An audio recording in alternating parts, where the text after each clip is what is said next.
Um menino de rua invade uma reunião de executivos e grita: "Não assina esse contrato, tio. Vão roubar o senhor." Todos riem. Mandam tirá-lo dali. Mas horas depois, o milionário descobre um segredo devastador. E o que acontece a seguir é simplesmente chocante. Se inscreva em nosso canal para não perder mais histórias emocionantes como esta e deixe o seu curtir no vídeo para continuar assistindo. Não assina esse contrato, tio. Vão roubar o senhor. O grito ecoou como um trovão na sala de reuniões envidraçada do grupo Autoré. Kaique estava parado na porta, arfando, os olhos arregalados, as mãos suadas segurando um envelope velho com papéis amassados. Seus pés descalços contrastavam brutalmente com o brilho do piso de mármore polido. Os engravatados congelaram. A caneta prateada de Eduardo Nogueira, presidente da empresa, pairava a milímetros do papel. "Que diabos?" murmurou alguém. O silêncio foi esmagador. Até o projetor na parede pareceu calar. Em seguida, veio a reação coletiva.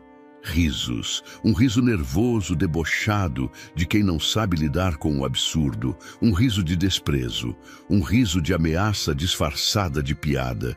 "A quem deixou esse moleque entrar?" bradou Marcos Del Monte, o sócio de olhar clínico e dentes sempre cerrados. "Segurança!" gritou Patrícia Nogueira, impecável em seu tailleur branco, mas com os olhos faiscando de fúria. 2 homens altos surgiram do corredor. Kaique tentou recuar, mas a porta já estava fechada atrás de si. Um dos seguranças agarrou seu braço. "Não encosta, eu li o contrato. Tem coisa errada ali. Eles vão ferrar com o senhor." Kaique berrava, se debatendo. Eduardo ainda não se mexia. A caneta continuava no ar. Os olhos dele estavam presos no menino, como se a voz frágil e desajeitada tivesse perfurado um véu invisível. "Qual cláusula?" perguntou ele baixinho. "A de débitos ocultos. Lá no fim. Letra miúda. Eu juro, tio. O senhor vai assumir uma dívida que não é sua. Eles já fizeram isso antes." "Calem esse moleque!" rugiu Marcos. Os seguranças arrastaram Kaique para fora e a porta se fechou com um estalo metálico. O rastro de sua voz ainda pairava no ar como fumaça depois do incêndio. Na sala, o riso cessara. Eduardo largou a caneta. O céu estava escuro demais para o horário. Chovia fino. Na calçada da Ave Paulista, Kaique chorava escondido entre os ombros da mãe, debaixo da marquise de um prédio antigo. "Falei o que eu vi, mãe. Falei certo." Mas eles riram, como se eu fosse lixo. A mulher, magra e exausta, o apertou com força. Sua farda de zeladora ainda cheirava a produtos de limpeza. "Você fez certo, filho. Fez o que o seu avô faria. Mas eu tô com medo." Eles ficaram com raiva. A mulher me olhou com ódio. A mãe o puxou mais para perto. "A gente só vai dormir em outro lugar hoje. Só por precaução, tá bom?" Kaique assentiu, com os olhos ainda presos no prédio iluminado ao longe. A torre de vidro da Autoré. No topo da torre, Eduardo andava de um lado para o outro. Ignorava os olhares tensos da equipe. Pediu o contrato de volta. Mandou suspender a assinatura. Ordenou silêncio absoluto. "Não falei que era cedo demais para esse acordo?" murmurou finalmente, encarando Patrícia. Ela não respondeu. Apenas sorriu. Um sorriso que não chegava aos olhos. Naquela madrugada, enquanto os corredores da Autoré silenciavam, Kaique se esgueirava pelas ruas, voltou ao lugar onde dormia escondido. Uma saleta nos fundos, onde máquinas copiadoras emitem um calor constante. Estava vazio. Sentou-se com as costas na parede, cobriu-se com o mesmo cobertor furado. Tentou dormir, mas a imagem da mulher de branco com olhos de gelo voltava. A sensação de que tinha tocado em algo muito maior do que entendia e de que isso não terminaria ali. Antes do grito, antes da caneta suspensa no ar, antes dos risos e do peso do silêncio, havia apenas a rotina invisível de quem ninguém vê. Era madrugada quando o despertador do mundo deles tocava. Um empurrão leve nos ombros, um sussurro para não chamar atenção. A mão da mãe no ombro de Kaique, o puxando devagar do canto onde dormia, entre caixas de papelão e cheiro de graxa, num estacionamento subterrâneo abandonado na Bela Vista. Levanta, meu anjo, se a gente ficar mais 5 minutos aqui, o segurança da obra vê. E aí é confusão de novo. Ele abriu os olhos, acostumados com o breu. Já sabia o que vinha. Tênis furado, mochila velha, o frio nas costelas que o cobertor fino não conseguia segurar. Mas havia carinho ali. O jeito como a mãe dizia, meu anjo, fazia tudo não parecer tão horrível. Desciam por vielas com galões d'água vazios na mão, procurando algum banheiro público onde pudessem se lavar. Quando achavam um funcionando, era como milagre. Quando não, improvisavam com garrafa PET cortada e sabonete de hotel que ela trazia do trabalho. Com sorte, conseguiam um pouco de pão do abrigo da Sé antes da fila acabar. Quando não conseguiam, ficavam com um salgado ressecado dividido ao meio no café da esquina. Era uma dança precisa entre a fuga e a sobrevivência. A mãe de Kaique, Wanda, trabalhava na limpeza noturna do grupo Autoré. Era o emprego fixo que a impedia de cair ainda mais fundo. A zeladoria era feita entre 10 horas da noite e 5 da manhã, nos 28 andares do prédio. Ela não podia levar Kaique oficialmente, mas havia um canto. Fica aqui, filho, sem barulho. Se ouvir alguém, se esconde. Leva o lanche e não abre essa porta, tá? Kaique assentia sempre. Já conhecia aquele quartinho dos fundos, atrás da sala de impressão. O lugar era abafado, mas tinha uma tomada para carregar a lanterna velha. Ali, ele montava seu mundo secreto. Forrava o chão com papelão e jornais. Tinha até uma mini estante feita de caixas de toner vazias, onde guardava o que achava nos andares. Revistas, papéis rabiscados, agendas velhas com frases esquisitas. Enquanto os adultos limpavam e digitavam relatórios no mundo real, ele montava o dele. E aos poucos, aquele menino franzino e calado começou a olhar mais do que devia. Na primeira vez que viu uma copiadora funcionando, ficou fascinado. Observava as folhas deslizarem, as luzes verdes piscando sob o vidro. Notou que muita gente esquecia documentos, papéis com anotações à mão, tabelas com números, mapas mentais, atas de reunião. Aquilo parecia lixo para os outros, mas para ele era um quebra-cabeça vivo. O que é ativo líquido? Perguntou um dia à mãe, que mal conseguiu responder. Passou a guardar os papéis que pareciam estranhos. Não lia tudo. Muitos tinham palavras difíceis, mas circulava frases, tentava entender. Algumas folhas vinham carimbadas com confidencial, o que fazia seus olhos brilharem mais ainda. Foi ali que nasceu a curiosidade. Não pela malícia, mas pelo instinto de sobrevivência. Aquilo parecia poder. E ele queria entender como aquele prédio brilhante funcionava por dentro. A amizade dele era com a cópia, com as impressoras e os elevadores que falavam sozinhos. Quando ninguém olhava, explorava os andares vazios. Subia com cuidado, usando a escada de incêndio para evitar câmeras. Sabia onde cada câmera apontava. Sabia que os andares 3, 7, 11 e 14 ficavam vazios na madrugada porque eram os mais ignorados. Nesses lugares, começou a montar um mapa secreto da torre. Desenhava num caderno velho o que via.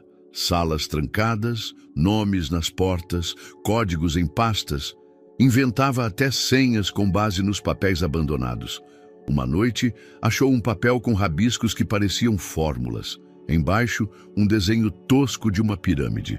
Achou bonito, mas também estranho. Era isso que fazia. Colecionava fragmentos de um mundo que não o via. Wanda nunca soube o quanto ele andava. Achava que o filho dormia quando dizia que sim. Se soubesse que ele escalava andares, vasculhava lixo corporativo e copiava frases que não entendia, talvez o impedisse. Mas ele sentia que precisava daquilo. Era o único lugar onde sentia que sabia de algo que ninguém mais sabia. Um segredo só dele. Às vezes via alguém lá dentro. Trabalhadores que faziam hora extra, gente que limpava tarde ou que dormia em cima de planilhas. Mas aprendeu a andar sem fazer som. Era como um rato de biblioteca que trocou os livros por contratos abandonados. Naquela semana em especial, algo parecia diferente. O 14º andar estava com um cheiro forte de tinta, muitas caixas, muitos papéis sendo levados e trazidos por homens sérios, papéis que não deviam estar por ali. Foi lá que viu, de longe, Patrícia Nogueira. Não sabia quem ela era ainda, mas ficou marcado. Ela não falava com ninguém, só apontava. Passava como um fantasma de salto alto. Olhou uma vez em direção ao vidro onde ele estava escondido. E Kaique teve a impressão de que ela o viu. Mas ela apenas virou o rosto. O mundo lá fora continuava igual. No dia seguinte, eles foram expulsos do estacionamento por um segurança novo. Tiveram que dormir nos fundos de um estacionamento 24 horas, pagando R$ 5 para ficar invisível. Naquela noite, Wanda chorou de cócoras enquanto Kaique fingia dormir. No outro dia, durante uma pausa no turno da mãe, ele voltou ao 14º andar. E foi ali que viu uma pasta caída, um contrato com mais de 10 páginas, espalhado pelo chão de uma sala de reunião. Ninguém por perto. Pegou, leu como pôde. O nome da empresa estava no topo. Mas foi uma frase específica, quase no fim, que o fez congelar. O contratante assume integralmente qualquer passivo oculto de natureza jurídica, fiscal ou criminal. Passivo oculto, fiscal, criminal. As palavras do avô voltaram como eco. Quando uma coisa parece boa demais, alguém vai sair perdendo. Não sabia explicar, mas aquilo cheirava a armadilha.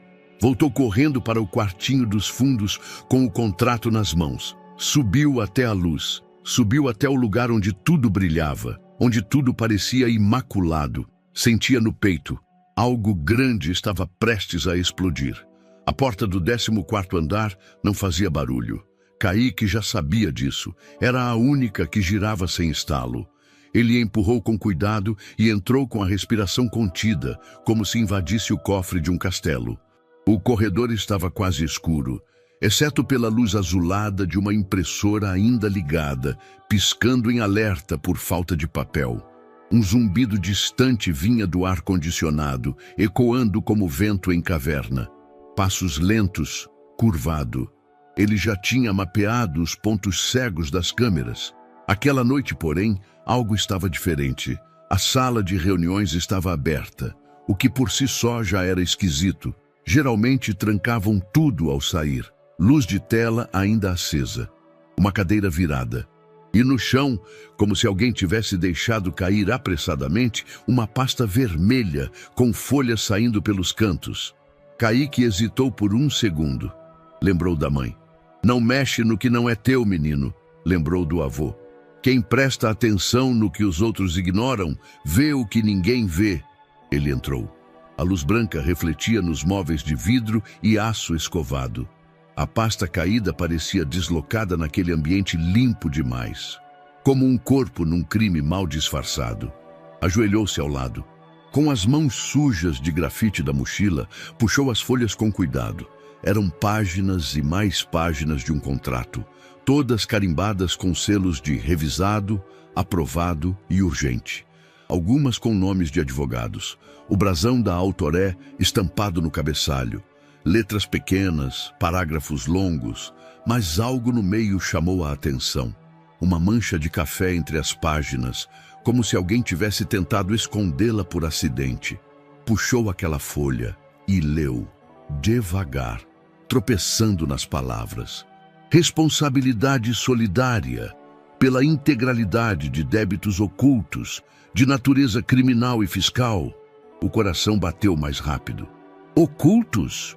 Sussurrou para si mesmo. Não sabia o que responsabilidade solidária queria dizer, mas a palavra ocultos já era suficiente para fazer a espinha gelar. Quem quer esconder dívida? E por que criminal? Se é dívida, já não é crime. Folheou mais. Muitos nomes, algumas assinaturas em cópia. Um espaço em branco aguardando o presidente executivo. Eduardo, leu em voz alta. Sim, era o nome do homem que ele via às vezes na TV da loja de eletrodomésticos, falando de negócios, de futuro, de Brasil. Kaique mordeu o lábio inferior. Sentiu o gosto metálico do medo. Olhou em volta. A sala parecia vigiá-lo. Tirou da mochila seu caderno velho, a capa rasgada mostrando as tripas da espiral. Pegou um lápis e começou a anotar as palavras que não entendia. Passivo oculto, natureza criminal, responsabilidade solidária, cláusula de confidencialidade reversa. Repetia as palavras em voz baixa, como se assim pudessem se revelar sozinhas. Passivo oculto, repetiu franzindo o rosto. Passivo. Lembrava de uma vez em que um moço disse que a empresa tinha muito passivo e pouco ativo. Devia ter a ver com dívida. Oculto, escondido. Dívida escondida. De repente, o som da cadeira virada rangendo sozinha o fez saltar. O caderno caiu no chão. Ele congelou por um instante. Ninguém. Ainda assim, o ar parecia mais denso. Voltou a guardar o contrato na pasta com o máximo de cuidado que seus dedos trêmulos permitiam. Mas antes, arrancou a página com a cláusula estranha e a enfiou entre as páginas do seu caderno. A cópia de segurança. Do lado de fora, o elevador acendeu. Kaique correu até o canto da sala, se escondeu atrás da cortina larga que cobria a parede de vidro. Apertou o corpo contra o gesso. Respirou baixo. Porta do elevador abrindo. Vozes abafadas. Riso. Passos firmes. O contrato está todo redondo. Se ele não assinar agora, a gente perde a janela fiscal. Ele vai assinar. Nem leu metade. Confia. Mulher. Voz fria. Reta. Kaique reconheceu. Era ela, a de salto alto, a que não olhava nos olhos de ninguém. Ele fechou os olhos. Esperou. Passos indo embora. Porta fechando. Silêncio. Saiu do esconderijo como uma sombra. Rápido, silencioso e com uma certeza fincada no estômago. Aquele contrato era uma armadilha. Na escadaria de emergência, folheava o caderno como se fosse um mapa de guerra. As palavras estavam todas lá, como códigos, esperando serem decifrados. Débito criminal oculto. Isso não é só dívida, isso é cadeia. Quando voltou ao quartinho dos fundos, o coração ainda batia alto demais. Espalhou os papéis no chão. Tentou montar a sequência certa. Imaginava o avô ali com ele, o velho que lia jornal em voz alta, que brigava com político na TV, que dizia: quando tudo parece muito bonito, é porque alguém vai pagar a conta. As peças se encaixavam como numa história de detetive, só que ele não era Sherlock. Era só um menino com fome e um caderno. Mas sabia, alguém ia se ferrar, e talvez ele fosse o único a perceber isso antes que fosse tarde demais. A caneta ainda não tinha tocado o papel. Eduardo Nogueira ficou mais tempo que o aceitável, olhando para aquele ponto em branco. O contrato diante dele parecia pulsar, não por causa da letra miúda ou dos carimbos em azul marinho, mas por causa do eco que ainda vibrava em seus ouvidos. Vão roubar o Senhor. As palavras não vinham de um conselheiro, nem de um diretor jurídico. Vinham de um menino sujo, sem sapatos, com os olhos mais convictos que ele já vira em qualquer mesa de negociação. Eduardo fechou o documento. Vamos dar uma pausa. 5 minutos. Os outros se entreolharam, constrangidos. Marcos Delmonte franziu a testa, o maxilar tenso. Tudo certo, Duda? Perguntou, com aquele tom passivo-agressivo tão bem disfarçado. 5 minutos, repetiu Eduardo, já se levantando. Saiu da sala sem esperar resposta. No corredor de vidro que ligava os 2 blocos da empresa, a cidade parecia um jogo de luzes sem pausa. Eduardo respirou fundo, tentando entender o que o incomodava tanto. Não era só o menino. Era o fato de ter tocado num ponto que ele mesmo havia ignorado. Débitos ocultos. Ele se lembrava dessa frase. vira na revisão final. Assumir responsabilidades futuras de terceiros. Era uma cláusula padrão, diziam. Protegia a empresa de passivos imprevistos. Mas agora, não tinha mais certeza de nada. De volta ao seu escritório, acendeu a luminária e abriu a pasta digital no tablet. Procurou o contrato. Não estava com ele. Estava impresso na sala de reuniões. Mas havia um rascunho anterior. Releu os pontos principais. O texto era denso, mas algo incomodava. A linguagem parecia limpa demais, alisada demais, como se quisessem não chamar atenção. Digitou no campo de busca. Débitos ocultos. O sistema localizou 5 menções. Leu uma por uma. Na última havia uma subcláusula que não lembrava de ter aprovado. Franziu o senho. Quer mesmo rever isso agora? Disse uma voz atrás dele. Patrícia Nogueira encostou na porta com o corpo levemente inclinado, como se já soubesse que ele estaria ali. O vestido branco imaculado. Os olhos calculando tudo o que não era dito. A reunião foi suspensa por causa daquele garoto? Eduardo desligou a tela. Eu só pedi 5 minutos. 5 minutos para duvidar do contrato em que você trabalhou durante 3 semanas. A voz dela vinha limpa como bisturi. Ele a encarou por um instante e algo nessa troca foi diferente. Uma hesitação em reconhecer quem estava diante dele. Te incomodou ele ter dito aquilo? Perguntou Eduardo. Me incomoda você estar considerando o que ele disse. Ela se aproximou. Aquilo foi só uma cena patética. Uma criança com distúrbios, talvez usada por alguém. Você sabe como essas ONGs são. Ele não parecia ensaiado. E desde quando você tem tempo para analisar a performance de meninos de rua? Silêncio. Patrícia não piscava. Eduardo desviou o olhar. Acho que precisamos de mais tempo antes de assinar. Você está brincando, ela disse, e pela primeira vez a voz tremeu levemente.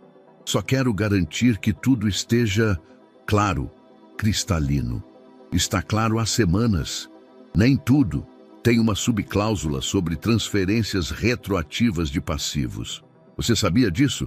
Ela franziu a testa, rápido demais, mas depois sorriu, como se fosse uma mãe falando com um filho teimoso. Amor, você aprovou essa versão final. Eu vi você assinar a revisão jurídica. Não lembro dessa parte. Ela caminhou até ele suavemente. Está estressado. Aquela criança te tirou do eixo.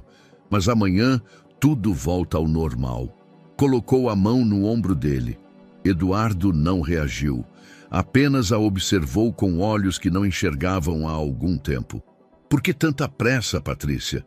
Por que tanta dúvida? Devolveu ela. Horas depois, sozinho no carro, Eduardo ligou o sistema de som, mas não ouvia nada. A cidade passava ao redor sem que ele realmente visse. Ele gritou do nada, como se soubesse exatamente o que dizer, murmurou para si. Pela primeira vez em anos, pensou em pedir uma revisão independente de um contrato. Algo que parecia desnecessário para alguém como ele. Mas agora, não parecia mais. No dia seguinte, a imprensa batia na porta da Autoré. Não por causa do menino, mas por uma fusão no setor energético. Marcos Del Monte, já com uma entrevista marcada, usava a fachada midiática para reforçar a imagem de estabilidade da empresa. No camarim, ele ajeitava a gravata enquanto falava com Patrícia por viva voz. Ele está hesitando, Pati. Já vi esse filme. Se esse contrato escapa, perdemos uma brecha que não aparece de novo. Eu sei. Tô cuidando. Tá mesmo? Porque parece que o Duda começou a cavar demais. Ele ainda confia em mim. Cuidado para não passar do ponto. O script já está escrito. Agora é só ele assinar. Ele vai assinar, disse ela, fria. Na sala da diretoria, Eduardo observava pela janela os funcionários indo e vindo lá embaixo. Tão pequenos, tão rápidos, como peças substituíveis. E entre elas, por um segundo, achou ter visto alguém olhando para cima. Um menino.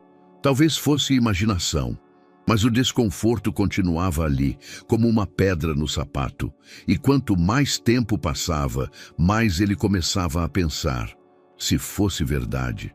O relógio digital no portão marcava 2h47 da madrugada.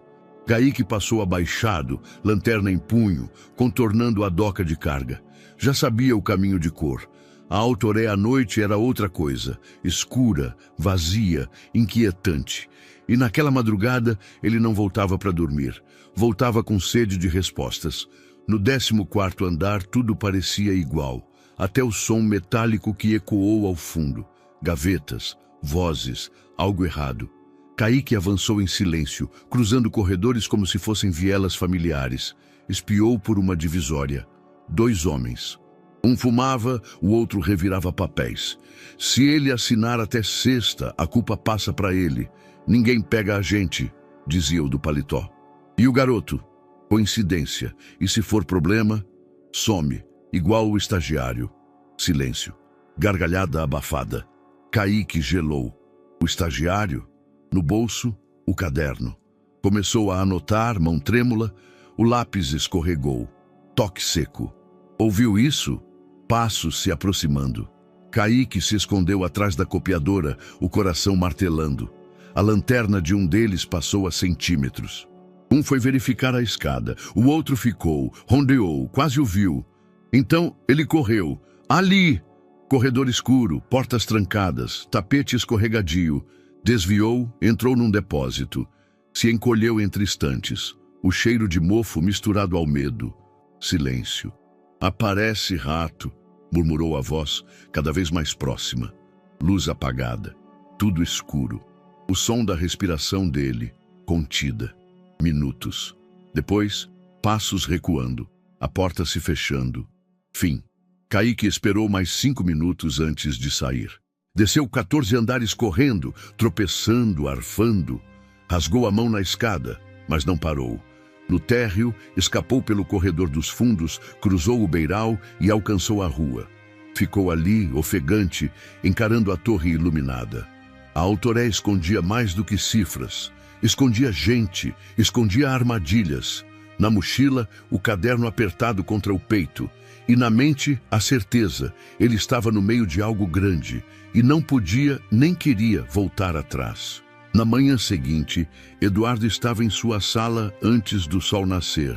O prédio ainda dormia, os andares silenciosos como uma catedral de vidro. Ele se sentou diante da janela panorâmica e observou São Paulo engolida por uma névoa cinzenta, que encobria até os prédios vizinhos. Algo havia se instalado em sua mente, não apenas a imagem do menino de rua, mas o tom exato de sua voz. O tipo de frase que não se inventa, que se sabe. Abriu o notebook, entrou na rede da Autoré, acessou a pasta de contratos sigilosos e baixou a última versão do acordo de fusão. Depois pegou o celular pessoal, abriu a lista de contatos e desceu até um nome que não usava havia meses. Samuel Vasconcelos, auditor externo. Samuel era meticuloso. Antigo sócio de uma consultoria que prestava serviços à Autoré até 2 anos atrás, fora afastado por ser, nas palavras de Marcos Del Monte, excessivamente detalhista. Mas Eduardo o respeitava. Por isso mesmo, ligou. Mas Samuca, preciso de um favor em absoluto sigilo. Diga, vou te mandar um contrato, quero que leia cada linha, cada nota de rodapé. E se achar alguma coisa fora do padrão, qualquer coisa mesmo, me liga. Hoje ainda. Entendido. Sigilo total? Total. Qual o nome do arquivo? Só leia quando receber por e-mail. Vai chegar criptografado. 15 minutos depois, o e-mail foi enviado com um código de dupla autenticação. Eduardo fechou o notebook e se recostou na poltrona, olhando para a xícara de café ainda intocada. Sabia que estava cruzando uma linha, que iniciar uma auditoria paralela era, para todos os efeitos, um voto de desconfiança. Não apenas na equipe jurídica, mas também na própria esposa. E esse era o verdadeiro problema. Patrícia apareceu na sala pouco depois das 9 horas, já vestida para uma reunião com o departamento de marketing. Ela entrou como sempre, postura firme, perfume marcante, passos silenciosos. Dormiu aqui? Perguntou, ajeitando uma pulseira no pulso. Cheguei cedo. Pensei em passar na sala de reunião e revisar os slides da apresentação da tarde. Ainda quer manter aquela pausa na assinatura? Eduardo olhou para ela com a expressão neutra de quem pesa palavras antes de soltá-las. Por enquanto, sim. Tem algum motivo além do garoto da rua?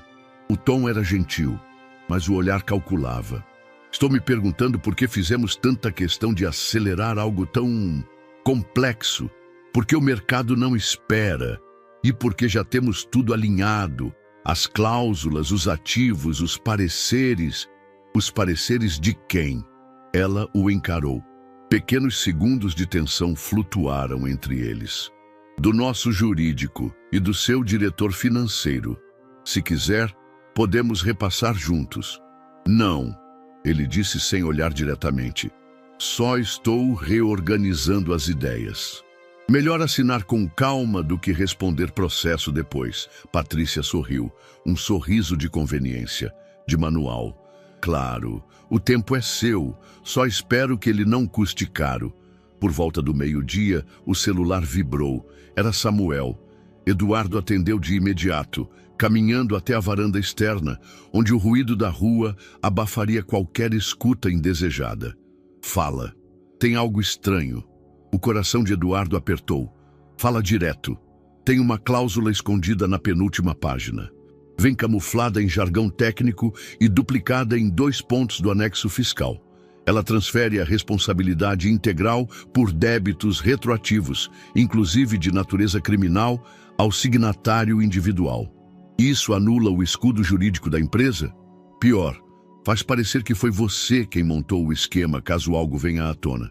Os termos são antigos, mas foram inseridos com nova formatação. Difícil notar, mas é um golpe clássico. E passou batido? Deliberadamente. Isso não é erro. É má-fé com assinatura carimbada. Eduardo fechou os olhos. O silêncio durou mais do que deveria. Você tem como me mandar isso por escrito? Te envio em meia hora, com espelhamento do arquivo original e rastros de edição. Dá para provar tudo. Obrigado. Eduardo, com quem mais você compartilhou isso? Ninguém. Então, cuidado com quem está perto demais. À tarde, Eduardo apareceu na sala de Patrícia no meio de uma reunião informal com diretores. Pediu que ela o acompanhasse por um momento. Foram até a varanda da cobertura, onde a brisa gelada de junho cortava os cabelos dela, que flutuavam como bandeiras de um território em guerra. Sabe aquela cláusula que mencionei ontem? Aquela sobre passivos ocultos? Sim. Você a leu? Claro. Foi revisada com o financeiro. E você a considerou segura? Dentro da margem de risco. Dentro de qual margem? A minha? Ela demorou 2 segundos antes de responder. Pequenos demais para alguém tão rápida com palavras. Você está me acusando de alguma coisa? Estou perguntando por que uma cláusula que pode me transformar em bode expiatório foi mantida em 2 lugares distintos do contrato, disfarçada, e com a minha assinatura sendo exigida com urgência. O rosto dela endureceu. Você sabe que eu não opero as cláusulas. Eu supervisiono. Confio nos advogados. Confiança, ele disse. É o que está em análise agora. Ela se afastou um passo, pequeno, quase imperceptível. Cuidado com onde pisa, Eduardo. Porque às vezes a dúvida contamina mais do que a mentira. Ele assentiu devagar. E às vezes o silêncio entrega mais do que qualquer confissão. À noite, em casa, o jantar foi silencioso. Patrícia mexia na salada sem apetite. Eduardo respondia e-mails sem olhar para o prato. Na televisão, o noticiário falava sobre os avanços do setor de energia após recentes aquisições. A fusão da Autoré não foi mencionada, ainda, mas o peso de tudo que estava por trás do silêncio crescia. E Eduardo, pela primeira vez em anos, não se sentia o dono da empresa. Sentia-se refém de algo que ainda não conseguia nomear completamente. A notícia chegou a Patrícia por meio de um telefonema seco, às 6h41 da manhã. Ele voltou ao prédio. Mexeu em papéis do arquivo. A gente viu depois nas câmeras de manutenção. Conseguiu sair sem ser pego, mas levou coisa. Ela não respondeu de imediato. Passou os dedos lentamente pelo braço da poltrona de couro. Estava na suíte do hotel onde passava a semana quando não dormia no apartamento com Eduardo, coisa cada vez mais frequente. A televisão ligada em mudo mostrava imagens aéreas de São Paulo congestionada. Que tipo de coisa? Não sabemos ao certo, mas tinha uma cópia na mão e fugiu como quem conhece o terreno. Sabia exatamente onde não pisar. O nome dele? Kaique. Kaique dos Santos. Endereço? Nômade. Vive com a mãe, uma zeladora da própria Autoré. Dormem em abrigos diferentes. Às vezes, em estacionamentos. Patrícia respirou fundo. Pela primeira vez havia uma fissura no tom controlado. A gente não precisa de escândalo agora. Resolva. Quer que o garoto desapareça? Ela hesitou por um segundo. Não era o tipo de coisa que se diz. Mas também não era o tipo de coisa que se precisa dizer duas vezes. Quero silêncio e rapidez. Desligou. Kaique sentia que algo estava errado desde a manhã anterior. Havia olhares onde antes havia descaso. A mulher da lanchonete, na qual às vezes recebiam restos de comida, passou por ele e cochichou algo para um homem encostado na parede. O segurança do prédio vizinho os encarou por segundos demais. O motorista de aplicativo, que sua mãe cogitou chamar, de repente, cancelou a corrida assim que viu o rosto dela. Eles estavam sendo observados. Mãe, disse ele enquanto cruzavam a esquina da Rua Augusta com a Antônio Carlos. A gente podia ir por outro caminho hoje. Por quê? Não sei. Sinto que tem gente olhando demais. Ela parou por um instante, olhou em volta. Fingiu mexer na bolsa. E de fato havia um homem no outro lado da rua. Casaco preto, capuz, aparentemente distraído, mas com olhos que não piscavam. Anda, vem comigo, disse ela apertando o passo. No final da tarde, enquanto Wanda fazia um turno extra de faxina em um pequeno escritório de advocacia, Kaique resolveu esperar do lado de fora, próximo à entrada do metrô. Carregava a mochila apertada contra o peito como um escudo. Foi então que um homem o abordou. Você é o Kaique? Ele congelou. O homem era alto, barba mal feita, óculos escuros mesmo com o céu nublado, terno sem gravata, postura de quem não era dali, um sotaque estranho, a voz calma demais. Tenho uma mensagem para você. Kaique deu um passo para trás. Não quero nada. Acho que vai querer. É sobre a Autoré. O menino girou nos calcanhares e correu. O homem seguiu. O barulho dos passos ecoava pelas lajes da calçada. As pessoas não perceberam. Kaique virou à esquerda, depois à direita, cruzou entre bancas de jornal e saltou por cima de uma corrente que cercava a entrada de um prédio. O homem vinha logo atrás. Não corria em desespero, corria como quem tem tempo, como quem já sabe para onde o outro vai. Kaique entrou por uma rua lateral e viu ao longe um ônibus estacionado no ponto. Linhas escritas em letras gastas. 824, Parque Dom Pedro II. Sem pensar, mergulhou pela porta traseira, que acabava de ser liberada para um passageiro descer. Subiu os degraus cambaleando e gritou para o motorista. Vai sair agora? Já tô fechando a porta, moleque. Fecha, fecha, por favor. O motorista hesitou. O homem apareceu na esquina. Kaique olhou para ele. Por um instante, os olhos se cruzaram. O motorista fechou a porta com um baque. O ônibus começou a se mover. O homem parou na calçada, sorriu, mas não acenou. Apenas virou de costas e desapareceu pela multidão. Dentro do ônibus, Kaique se encolheu no último banco, entre duas mochilas escolares esquecidas. Suava. O coração batia forte demais. O ar parecia quente, denso. Tentou respirar, devagar. Tentou pensar. Eles sabiam quem ele era. Sabiam o nome da mãe. Sabiam que ele tinha visto algo. Tentaram falar com ele. Se não tivesse corrido, fechou os olhos. Na mochila, o caderno, o papel da cláusula. As palavras que ninguém queria que ele lesse. Ele agora sabia que não era só um incômodo. Era uma ameaça. E do outro lado, Não estavam apenas adultos engravatados, estavam lobos. O ônibus seguiu pela Avenida Consolação e ele olhava a cidade como se fosse nova. Cada poste parecia esconder alguém. Cada pessoa com celular parecia um informante. Cada vitrine, um espelho atrás do qual o observavam. Ele sabia que a partir dali não podia mais dormir nos mesmos cantos. Não podia mais caminhar pelos mesmos corredores, porque agora os ratos do porão sabiam que ele os vira. E ratos, quando ameaçados, mordem. O sol já havia nascido quando Lorena Maia chegou à sede do Grupo Autoré naquela manhã. O salto médio ecoava no mármore da entrada, mas os olhos estavam cansados. Dormira pouco. As mensagens no grupo de advogados haviam parado depois da meia-noite, mas a mente continuara girando como fax de máquina velha.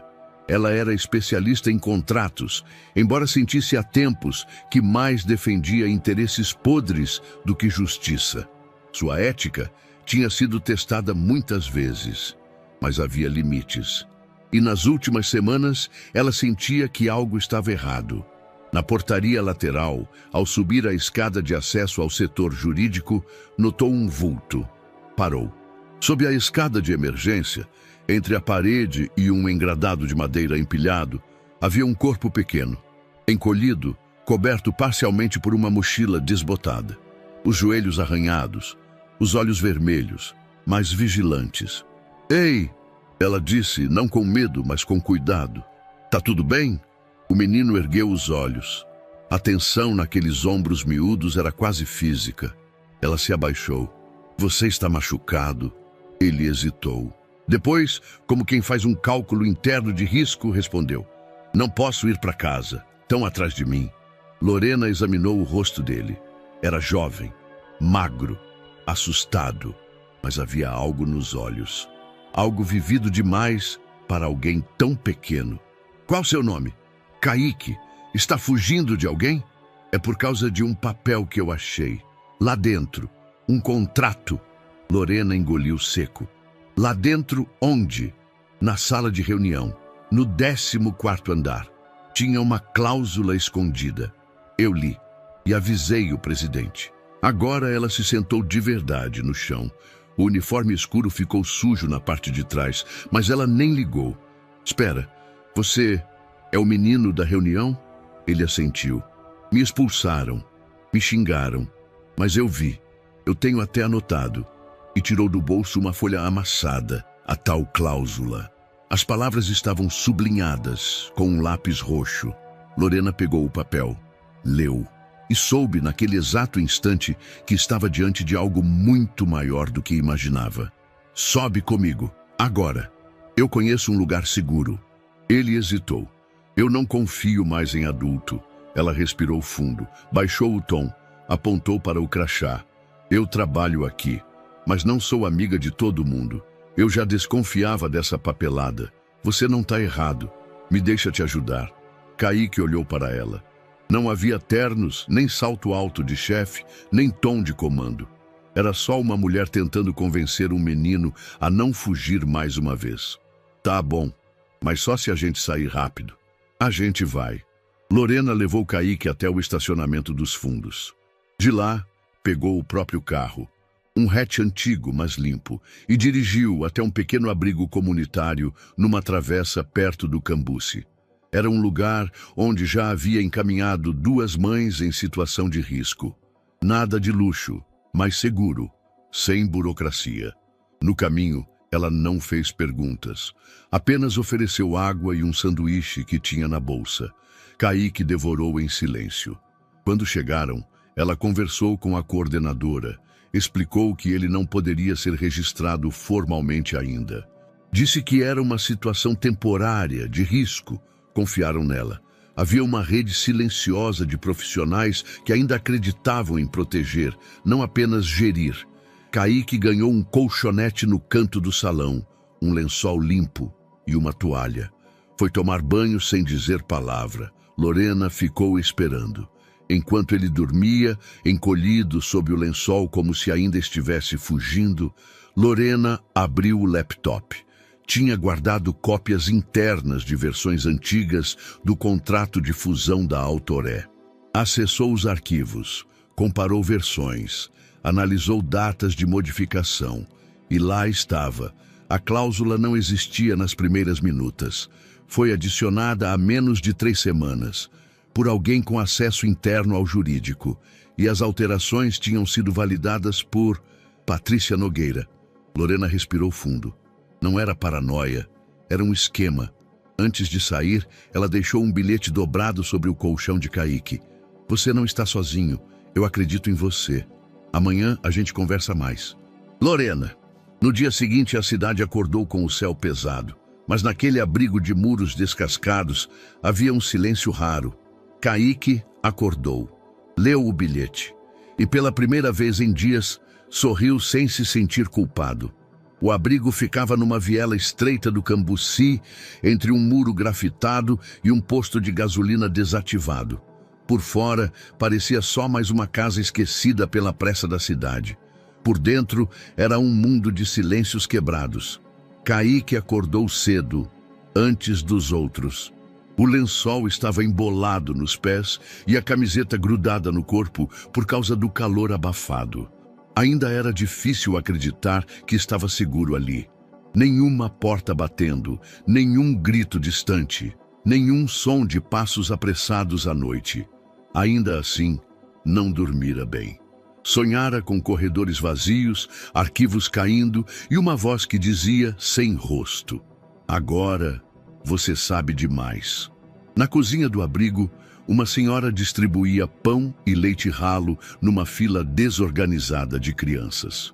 Algumas brincavam, outras apenas comiam em silêncio. Kaique pegou o dele e se sentou no canto mais afastado do refeitório, observando tudo. 2 meninos puxaram assunto. Você é o novo? Sou. Tá vindo de onde? Da rua. A maioria aqui veio também. Eu morava na Praça Roosevelt. Meu irmão foi levado num carro branco. Nunca mais vi. O outro interrompeu. O meu dormia na Estação da Luz. Sumiu depois que contou que viu coisa errada na lanchonete onde trabalhava. Kaique ouviu sem comentar. Havia uma linha invisível de dor entre todos ali. Cada um com uma história que não cabia em palavras simples. E você, viu coisa errada também? Perguntou um deles. Kaique apenas balançou a cabeça.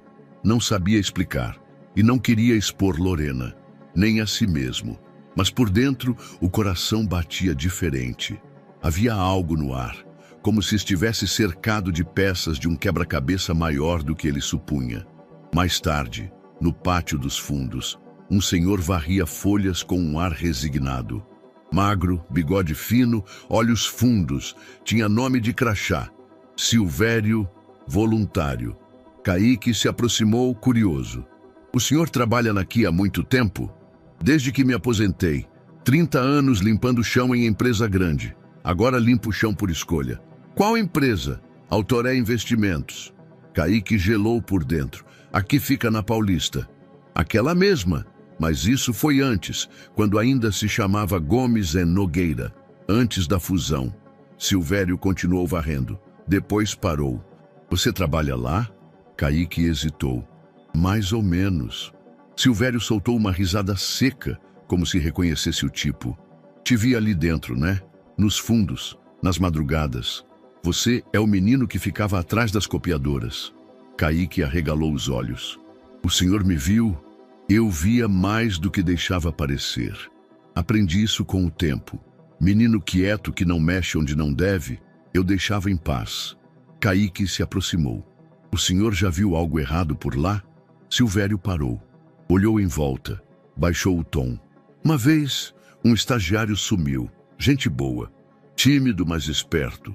Disse que tinha descoberto uns documentos errados. Ia denunciar. Sumiu dias depois.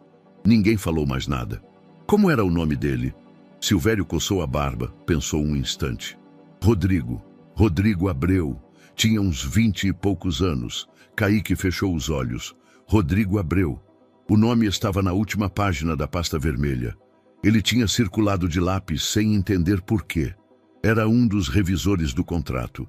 Ou pelo menos, parecia ter sido. Ele era da parte de contratos? Acho que sim. Vivia imprimindo papel e reclamando de revisão. Silvério voltou a varrer, mas o olhar ficou distante. Um dia ele deixou um pendrive no vestiário.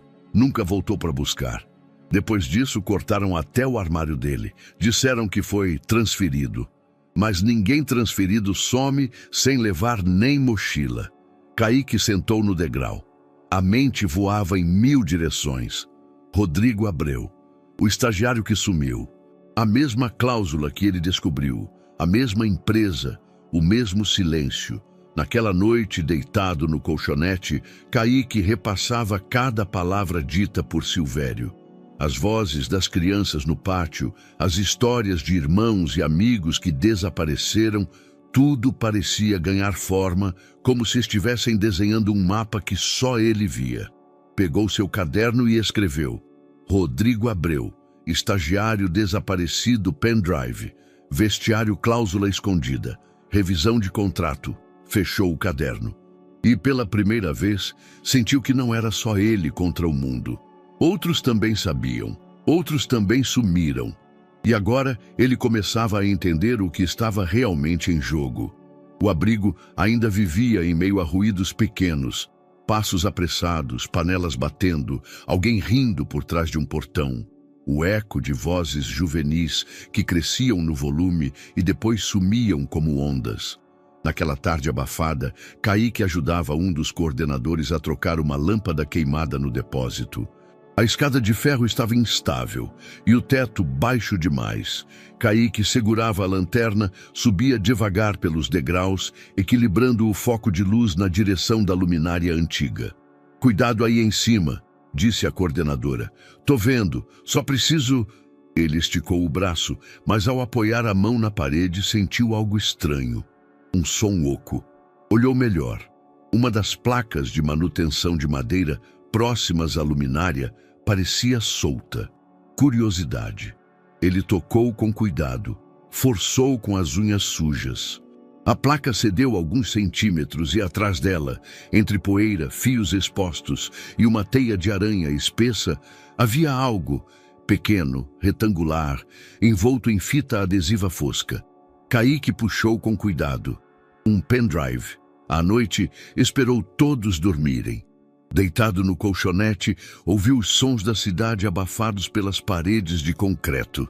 Quando sentiu que o silêncio era seguro, levantou-se com cuidado, calçou o tênis sem amarrar os cadarços e seguiu até a sala dos fundos, onde Lorena costumava deixar o notebook trancado. Ela havia lhe dado uma cópia da chave dias antes, para emergências. Isso parecia uma. Ligou o notebook. O ventilador do equipamento zumbiu baixo. A tela piscou. Ele conectou o pendrive. A primeira pasta se chamava Instrução RA, Rodrigo Abreu. Dentro, uma sequência de arquivos nomeados por datas, títulos confusos, siglas empresariais e vídeos. Um total de 5. Abriu o primeiro. Imagem tremida. Câmera de segurança de uma sala de reunião. Em silêncio, 3 homens conversavam, gesticulando em torno de papéis espalhados sobre a mesa. Marcos Del Monte era um deles. O outro parecia um gerente. O terceiro era Rodrigo. Jovem, inseguro, mas claramente preocupado. Sem som, o vídeo parecia comum. Até que, em um gesto rápido, Rodrigo recolhe um documento e o guarda discretamente. Del Monte olha em sua direção com rigidez. O vídeo termina ali. O segundo vídeo era de uma tela de computador, um tutorial. Rodrigo mostrava como a cláusula oculta era inserida via macro no sistema de formatação. O tom de sua voz era tenso, mas controlado. Essa cláusula não existia na versão anterior. Foi inserida manualmente, por fora dos canais jurídicos padrão. E está mascarada por código que a torna invisível nos leitores tradicionais de contrato, dizia. Kaique pausou. Engoliu seco. Abriu um dos e-mails arquivados. Era um print de tela com assunto Revisão Final Sigilosa. Enviado de um e-mail criptografado com domínio da Autoré. O remetente aparecia como Nogueira, @Autore. Kaique reconheceu o nome. Desceu até a última linha do texto. Em letras pequenas, quase apagadas, lia-se: confirme o uso do código reverso no anexo Gundo. Risco já deslocado. Ele não entendeu tudo, mas entendeu o suficiente para sentir o peito pesar. Aquilo era a armadilha legal e alguém tentava encobrir. Lorena chegou ao abrigo por volta das 9 da manhã seguinte. Trazia uma sacola com pães, frutas e um novo estojo de lápis que tinha prometido a Kaique. Encontrou-o sentado na mesa da sala lateral, o notebook aberto, o pendrive na mesa. Bom dia, Kaique. Que foi? Ele apenas apontou para a tela. Lorena largou a sacola, se aproximou. Deu play no vídeo, assistiu, leu. Silêncio absoluto. As pupilas dela se contraíram. A respiração ficou mais lenta. Onde você achou isso? Atrás da parede do depósito. Estava escondido. O Silvério disse que o Rodrigo tinha sumido e que deixou um pendrive. Eu lembrei. Ela olhou para ele como se visse não uma criança, mas um sobrevivente. Esse material é pesado. É real? Muito. Ela puxou o notebook para perto, copiou os arquivos para um HD externo, depois retirou o pendrive e o guardou num envelope. Isso não pode ficar aqui. A senhora vai fazer o quê? Ela encarou Kaique. Vou falar com quem tem poder para ouvir, mas gente que não faz parte do sistema. Polícia Federal. Na mesma tarde, Lorena entrou num prédio do centro de São Paulo, sede regional da Polícia Federal. Não passou pela triagem comum. Usou uma entrada lateral. Conversou com uma agente da corregedoria com quem já havia trabalhado indiretamente. Apresentou o material. Explicou a origem. O risco. Pediu sigilo absoluto. A senhora confia no menino? Com a minha vida. Ele viu antes de todo mundo. E está correndo risco por isso. Na saída, o vento soprou forte pelas escadarias. Lorena parou por um instante, olhando para o céu nublado. Não havia mais como voltar atrás. Agora, ela também fazia parte daquilo. E o nome de Rodrigo Abreu voltava, cada vez mais forte, como um grito que ninguém ouviu. Até agora. Antes de ser um nome rabiscado num caderno de menino, Rodrigo Abreu era só mais um entre os muitos rostos apagados nos corredores da Autoré. Tinha 22 anos. Viera de uma faculdade pública na Zona Leste. Tímido, mas atento, Rodrigo não era o tipo que falava alto nas reuniões, nem fazia parte dos favoritos da diretoria. Ficava nas bordas, absorvendo tudo com olhos calmos e expressão quieta. Seu crachá dizia estagiário jurídico, mas o que ele realmente fazia era carregar pilhas de contratos de um lado para o outro, revisar tabelas e monitorar versões de documentos que pareciam se duplicar a cada semana. Rodrigo gostava dos detalhes. Era desses que percebem quando uma vírgula desaparece entre revisões. Por isso, começou a notar. O documento chamava a atenção não pelo conteúdo, mas pelas alterações discretas. Versão após versão, parágrafos inteiros eram modificados e substituídos por blocos de texto que ninguém, ao que parecia, questionava. Um dia, imprimiu 3 versões diferentes da mesma cláusula fiscal. Colocou-as lado a lado. Havia uma frase nova, pequena mas densa. O signatário assume a totalidade dos riscos legais e fiscais retroativos, inclusive os de terceiros, sem contestação futura. Poderia passar despercebido, mas Rodrigo sabia que aquela linha mudava tudo. Nos dias seguintes, revisou os logs internos da rede. Viu que os documentos com tais alterações não vinham dos advogados habituais. Estavam sendo incluídos por um perfil restrito, de nome oculto, algo que só os diretores teriam acesso. Ainda assim, o sistema registrava tudo. Rodrigo baixou os relatórios, salvou os prints e organizou os documentos em pastas com datas e anotações. Na pasta final, escreveu: "Se eu sumir, está tudo aqui." Antes de agir, tentou o caminho certo. Procurou uma funcionária do RH, Mariana, que havia sido gentil com ele nos primeiros meses. Puxou conversa durante um café. "Mari, Posso te mostrar uma coisa? Se for mais um daqueles contratos intermináveis... Não, é sério. Acho que tem algo errado. Uma cláusula inserida sem aviso. Isso pode colocar alguém na cadeia. Ela olhou com atenção. Leu. E você quer denunciar isso? Só quero entender por que ninguém viu. Mariana hesitou. Depois sorriu, desconfortável. Rodrigo, cuida da sua parte. Esses documentos passam por gente mais acima. Você é só estagiário. Nem devia ter acesso a isso. Ele não respondeu, mas naquele dia levou uma cópia impressa da cláusula para casa. 2 dias depois, seu acesso foi limitado. O crachá parou de funcionar em 2 andares. Um software de bloqueio foi instalado no computador dele, supostamente para padronização interna. Na semana seguinte, Mariana parou de olhar em seus olhos.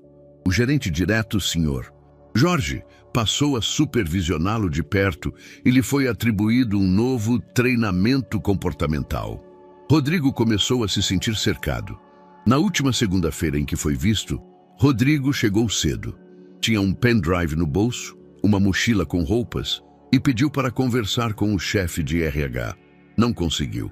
Passou o dia recluso no arquivo digital. Imprimiu mais 3 contratos. Registrou tudo no pendrive. Às 5h42, foi visto pela última vez pelas câmeras, saindo do prédio pelo acesso dos fundos. Nunca mais voltou. Na semana seguinte, seu armário foi esvaziado. Disseram que fora transferido, mas não havia papelada, nem e-mail, nem despedida. Os colegas esqueceram rápido. Silvério, o funcionário da limpeza que havia notado seu nervosismo, comentou com alguém que o menino andava assombrado. Ninguém ouviu, exceto o tempo. No presente, Lorena lia os arquivos com atenção crescente. Sabia que estava vendo os rastros finais de alguém que tentara gritar num lugar onde todos sussurravam.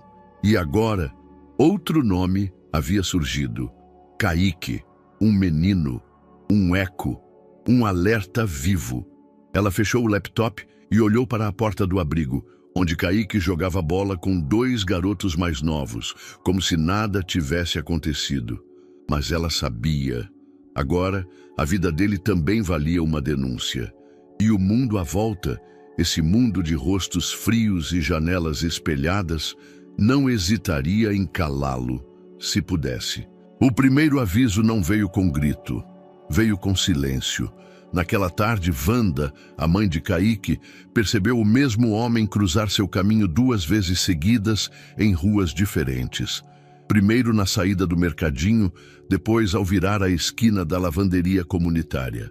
Era alto, magro e usava um boné escuro com a aba baixa demais para ser casual. Ela apertou o passo. O coração começou a bater rápido, mas o instinto foi mais forte do que o medo.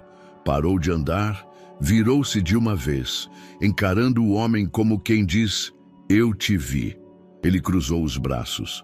Depois virou a esquina, sem dizer nada. Lorena, por sua vez, recebeu um envelope pardo sobre a mesa do escritório. Nenhum remetente.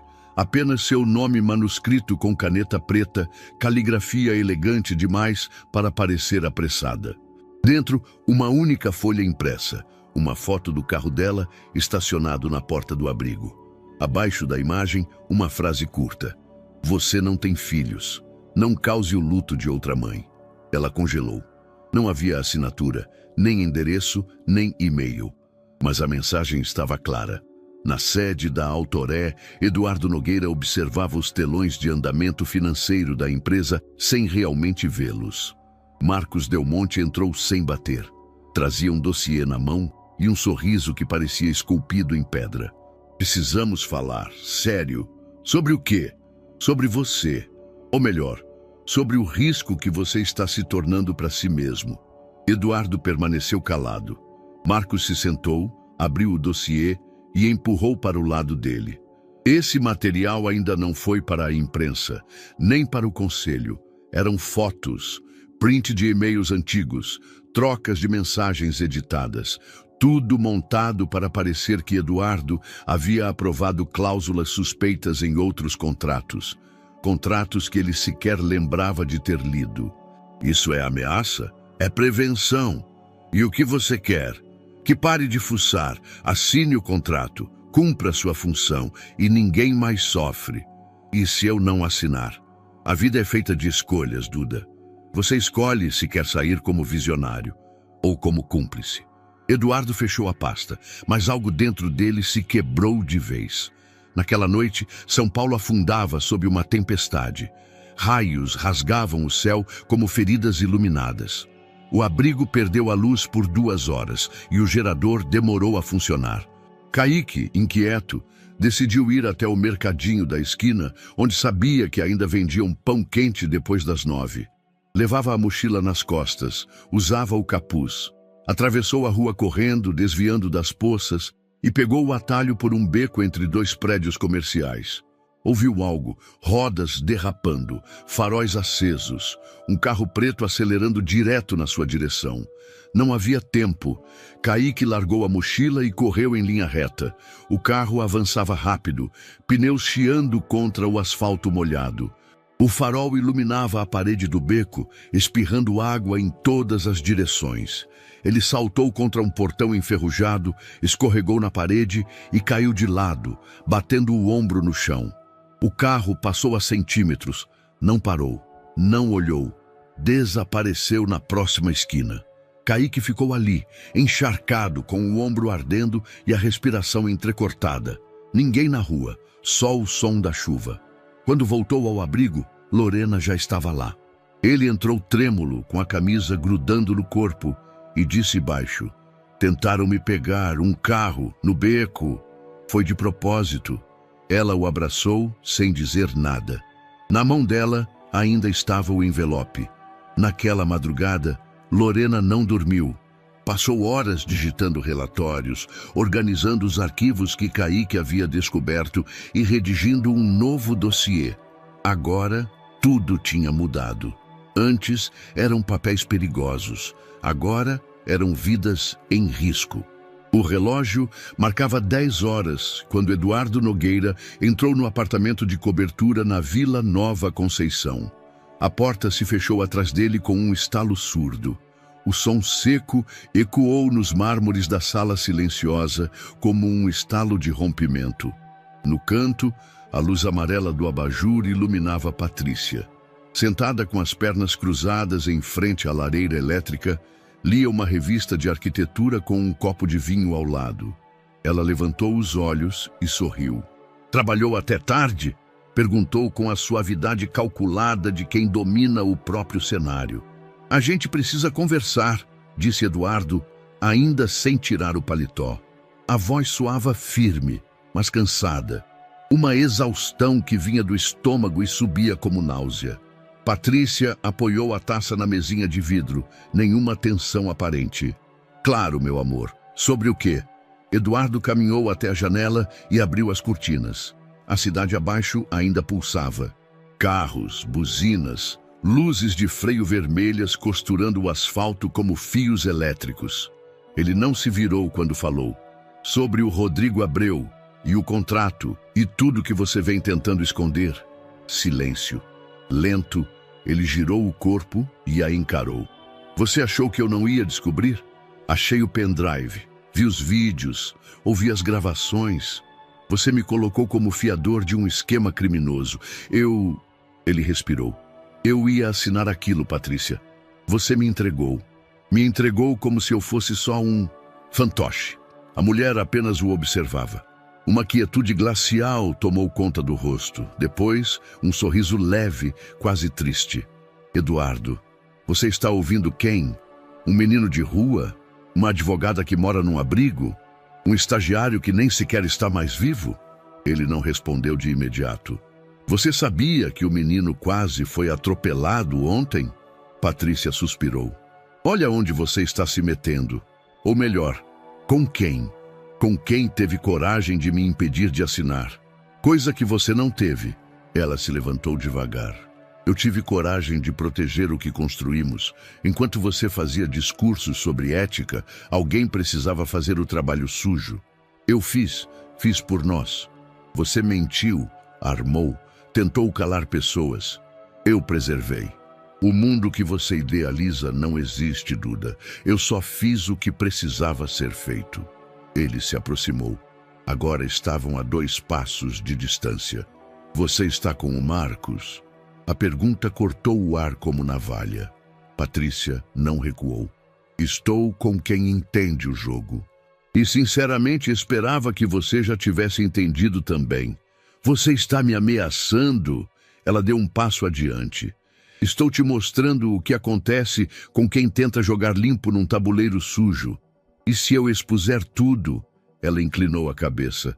Você será o primeiro a cair. Os contratos estão no seu nome, as decisões registradas no seu e-mail. O conselho não vai defender você. Eles vão te devorar. Eduardo respirou fundo. Então é isso. Acabou. Patrícia voltou à poltrona. Pegou o vinho e bebeu sem pressa. Nada acaba, Duda. Só muda de lado. 2 horas depois, Eduardo estacionava seu carro em frente a um prédio de vidro. Entrou pelo acesso de funcionários, subiu até o último andar e trancou-se em sua sala. Lá dentro, acendeu apenas uma luminária pequena e ligou o notebook. Digitou a senha do cofre digital da empresa. Baixou os documentos que o auditor confiável havia salvado em silêncio. Arquivos em camadas, duplicações, versões de contratos que contavam diferentes versões de uma mesma verdade. Eram centenas de páginas. Eram palavras envenenadas, códigos jurídicos que viravam armadilhas. Um deles, risco deslocado mediante cláusula fiscal retrógrada, o fez sentir o estômago embrulhar. Era uma frase técnica, mas ele sabia o que significava agora. Alguém pagaria pelos pecados de outros. E esse alguém seria ele. Fechou os olhos. Imagens de Kaique invadiram sua mente, os olhos assustados, a voz firme, o grito inesperado. Não assina, tio! A frase ainda vibrava como sineta em sua consciência. Como foi que uma criança enxergou o que ele, com todo o poder, não viu? No fim daquela madrugada, Eduardo vasculhou a intranet da empresa. Procurou por Lorena Maia. Seu nome aparecia em uma planilha de RH, funcionária do setor jurídico há 3 anos. Ele anotou o número de telefone pessoal que constava no formulário interno. Esperou o sol nascer. Depois, discou. Doutora Lorena Maia? Sim. Quem fala? Eduardo Nogueira. Silêncio. O tipo de silêncio que só existe entre pessoas que já ouviram demais uma sobre a outra sem nunca se verem de verdade. Eu preciso falar com você, disse ele. Pessoalmente. Por quê? Porque eu quero saber a verdade toda e fazer parte da resposta, não do problema. Encontraram-se às 11 horas num café pequeno perto do Paraíso. Lorena vestiu uma camisa simples, calça jeans e um blazer leve. Tinha os olhos alertas de quem não confia fácil. Ele chegou sem escolta, sem terno, sem carro de luxo. Quando se sentaram, ela foi direta. Você está aqui porque quer limpar sua imagem ou porque entendeu o que está em jogo? Estou aqui porque vi o que me tornei. Ela cruzou os braços. E por que agora? Porque até ontem eu achava que o sistema me protegia. Agora eu sei que fui só mais um escudo. A diferença é que eu não aceito ser um. E o que pretende fazer? Eduardo a encarou com firmeza. Me diga o que vocês têm. E o que eu posso fazer para transformar isso em justiça? Lorena ficou em silêncio por um longo tempo. Depois, tirou da bolsa um envelope grosso. O que temos aqui pode derrubar muita gente, mas sem estratégia, pode nos matar antes. Ele pegou o envelope, abriu, leu em silêncio por minutos. Fechou. Vamos derrubar essa estrutura. Ela respirou fundo. Então não volte atrás, porque daqui em diante só tem 2 caminhos, ruína ou verdade. Eduardo estendeu a mão. Eu escolho a verdade. A sala estava escura, exceto pela luz do monitor que projetava sombras largas nas paredes. Lorena digitava com firmeza, os olhos fixos na tela, enquanto Eduardo organizava uma pilha de documentos físicos, contratos, extratos, e-mails impressos e recortes de fóruns jurídicos. Era madrugada de sábado. O abrigo estava silencioso. Lá fora, a cidade dormia sob uma garoa fina. Temos que seguir uma lógica legal, disse Lorena, virando uma página e marcando com um post-it. Se colocarmos tudo de uma vez, parece denúncia emocional. A gente precisa que pareça um relatório técnico. Cronologia, documentos, responsáveis diretos, estrutura de fraude. E se a gente não tiver tempo? Eduardo perguntou sem levantar os olhos. Lorena parou de digitar. Os dedos pairaram sobre o teclado. Olhou para ele. A gente tem o tempo que a gente construir. Não mais, não menos. Horas antes, naquela mesma noite, eles tinham se encontrado novamente. Dessa vez com Kaique. O garoto estava sentado no canto da sala, desenhando em uma folha com lápis de cor, quando Lorena começou a explicar que talvez fosse melhor ele não se envolver diretamente nos próximos passos. Você já fez mais do que qualquer um, disse ela com um tom gentil. Agora é nossa vez de garantir que eles sejam punidos. Mas Kaique levantou o olhar. Havia algo nos olhos dele que não combinava com a idade. Fui eu que vi o contrato, fui eu que gritei. Eu não posso ser só o começo da história, eu tenho que ser o meio também. Eduardo olhou para Lorena, depois para o menino. Isso vai ser perigoso, disse ele. Já está sendo, respondeu Kaique, cruzando os braços. E se vocês forem presos ou mortos e ninguém souber o que aconteceu? Eu sei das coisas também.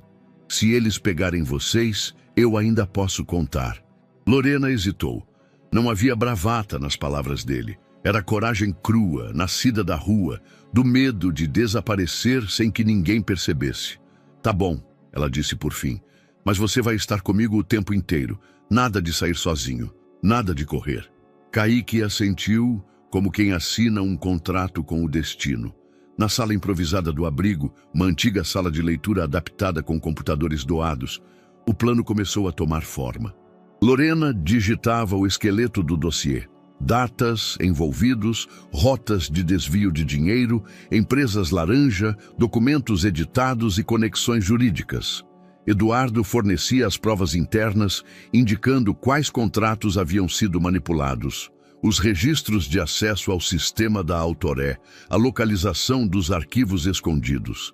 Ele sabia onde cada parte do esqueleto da empresa estava enterrado. E Kaique contava. Esse contrato aí, eu achei na copiadora do andar 9. Tinha uma marca de café na ponta. Eu lembro que tinha uma pasta azul clara, com um elástico branco. Ele fez um gesto com os dedos. E o nome Del Monte estava num papel solto junto. Lorena anotava tudo, reconstruindo os pequenos detalhes. O depoimento dele se tornava a introdução do dossiê, não como um personagem decorativo, mas como testemunha-chave. No meio da madrugada, Eduardo parou por um momento. Estava suado, embora o ar estivesse fresco. Tirou o paletó, afrouxou a gravata. Precisamos mais do que só entregar isso. Se levarmos só a PF, alguém pode interceptar antes ou manipular os dados. Se alguém estiver plantado lá dentro, a gente perde tudo, completou Lorena. Kaique, encostado numa almofada, falou sem levantar a cabeça. E se mostrar para todo mundo ao mesmo tempo? Eles olharam para ele. Tipo, internet, televisão, aquele negócio de coletiva. Igual os políticos fazem quando querem gritar para o mundo que são inocentes. A gente grita que é verdade. Eduardo e Lorena se entreolharam.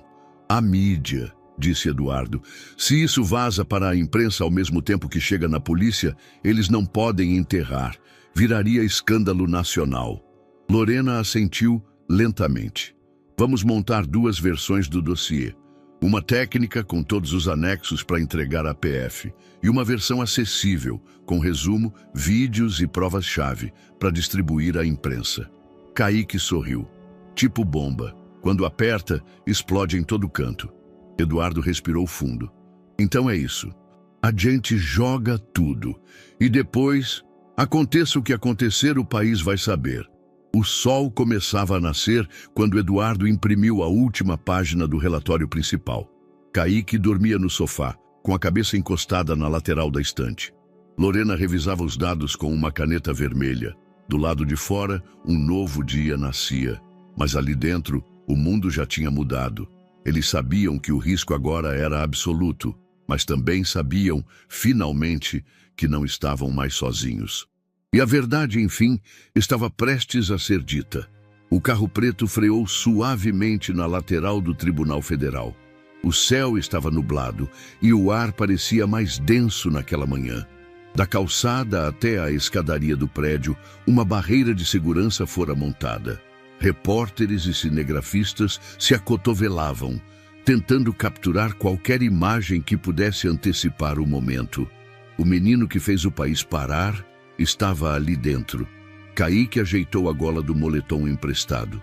O tecido era novo, mas desconfortável. Tudo nele coçava. A roupa limpa, os sapatos de sola firme, a quantidade de olhares. Ao seu lado, Lorena caminhava com passos firmes, segurando sua mão com uma tensão contida. 2 agentes federais fechavam a retaguarda. Assim que a porta do veículo se abriu, o tumulto explodiu em flashes. É ele? Kaique. É verdade que tentaram te matar? Como você descobriu? Você confia no Eduardo? As perguntas batiam como chuva em telhado velho. Kaique abaixou o rosto, mas continuou andando. Não podia parar agora. Dentro do tribunal, o ambiente era outra coisa. A tensão não vinha de vozes, mas da contenção.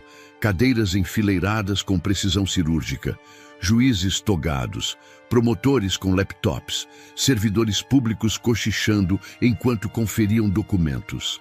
Câmeras registravam tudo, embora discretas. Não era um julgamento comum.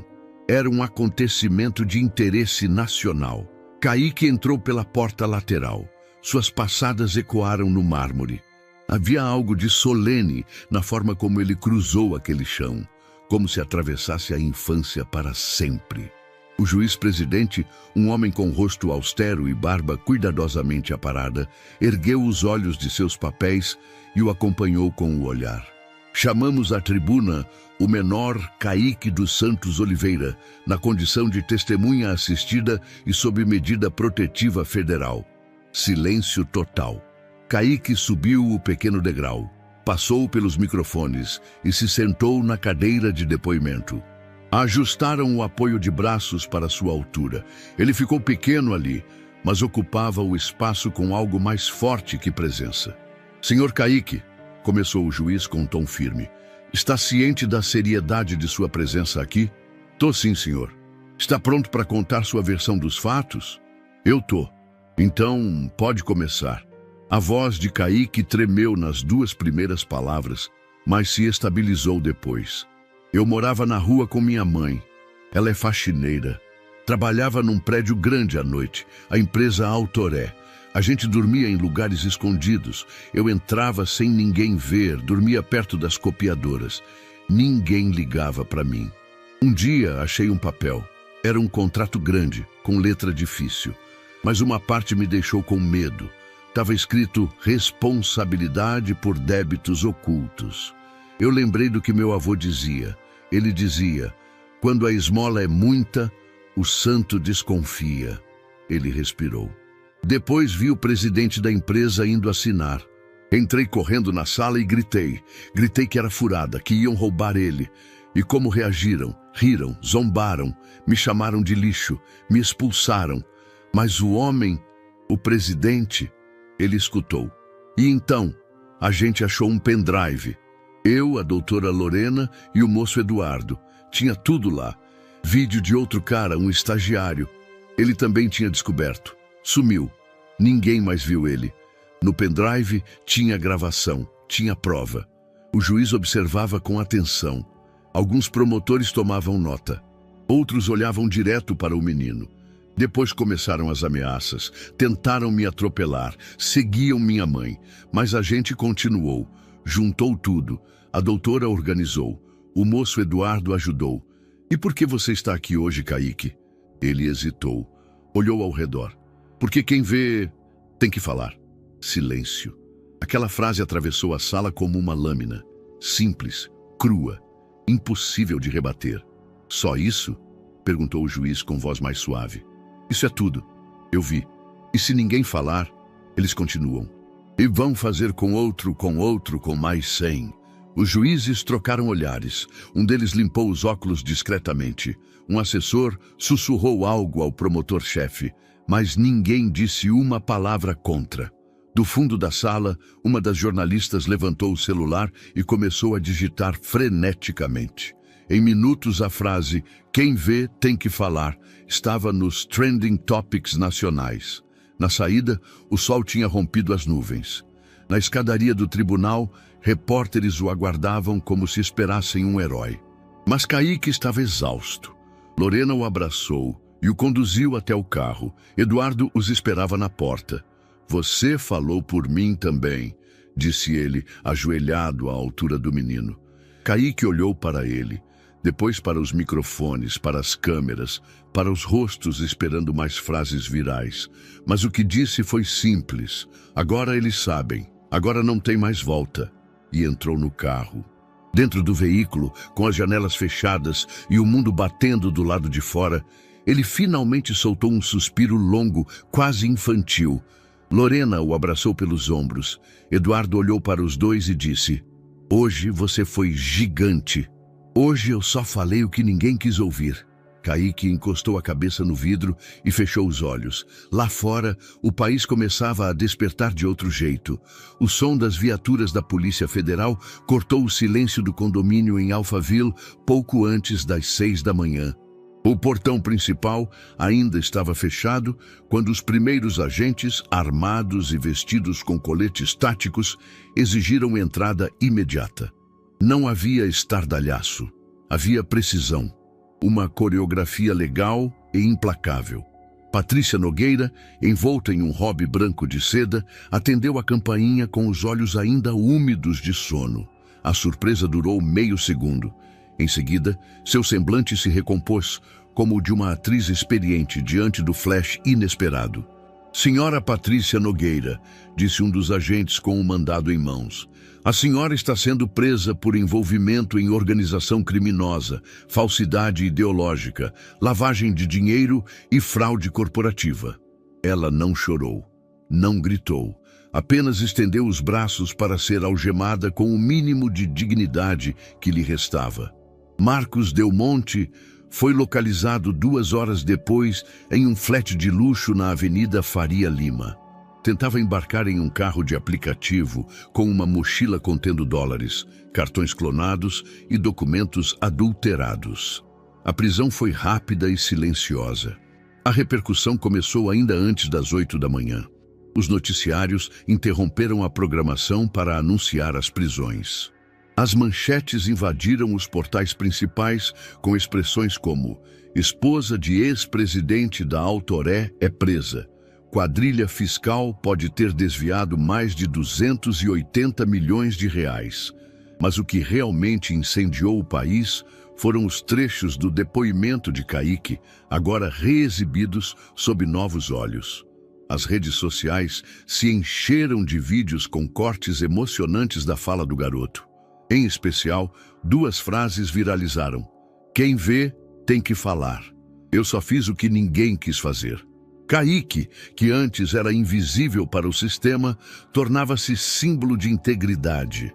Sua imagem, um menino franzino de moletom azul e tênis gastos, falando com voz firme diante de juízes, atravessava fronteiras. Professores projetavam seus vídeos em salas de aula.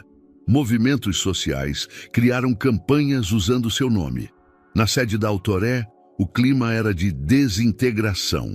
Eduardo, afastado da presidência desde o dia anterior, observava tudo de uma sala isolada no 14º andar. Lorena estava com ele, sentada à frente revisando alguns papéis. "Vai mesmo entregar a carta de renúncia?", perguntou ela, embora já soubesse a resposta. "A empresa precisa começar de novo. E para isso eu preciso sair de cena. Vão tentar te puxar de volta. Então eu preciso deixar claro que não volto." Ele abriu a pasta de couro e tirou uma folha dobrada, manuscrita, firme. Não era um discurso polido. Era apenas o que restava quando se joga o verniz fora. Na reunião do conselho, Eduardo leu o texto com voz firme, mas contida. Senhoras e senhores, por muito tempo eu acreditei que ética era uma questão de interpretação. Hoje sei que ética é escolha, e a minha escolha é me afastar, não por culpa, mas por responsabilidade. Não houve oposição. Na saída, não parou para entrevistas, não quis holofotes, apenas pegou o elevador e saiu pela porta dos fundos. Ali, parado na calçada, estava Kaique, com Lorena ao lado. Você vai embora da empresa? Perguntou o menino. Já fui, respondeu Eduardo. E agora? Agora a gente faz outra coisa, algo que sirva para mais gente. Kaique pensou por um instante. Depois apenas assentiu. Nos dias seguintes, os rostos de Patrícia e Marcos dominaram as manchetes. Vídeos de suas prisões rodavam os jornais. Os promotores detalhavam as manipulações, os contratos fictícios, as empresas laranjas e os riscos calculados que poderiam ter destruído outras companhias inteiras. Enquanto isso, Kaique virava o rosto de algo maior. Em Brasília, um grupo de jovens levantava faixas com seu nome. Em Salvador, estudantes escreviam cartas pedindo que ele fosse homenageado oficialmente. Em São Paulo, um mural em grafite foi pintado em sua homenagem, com as palavras "Verdades pequenas quebram mentiras gigantes". No abrigo, no entanto, a rotina seguia modesta. Kaique continuava dormindo na mesma cama, dividindo o armário pequeno, ajudando os menores a lavar os pratos. Lorena insistia para que ele descansasse, mas ele não queria. Eles me escutaram, mas agora é que o barulho começa. Eduardo o visitava com frequência.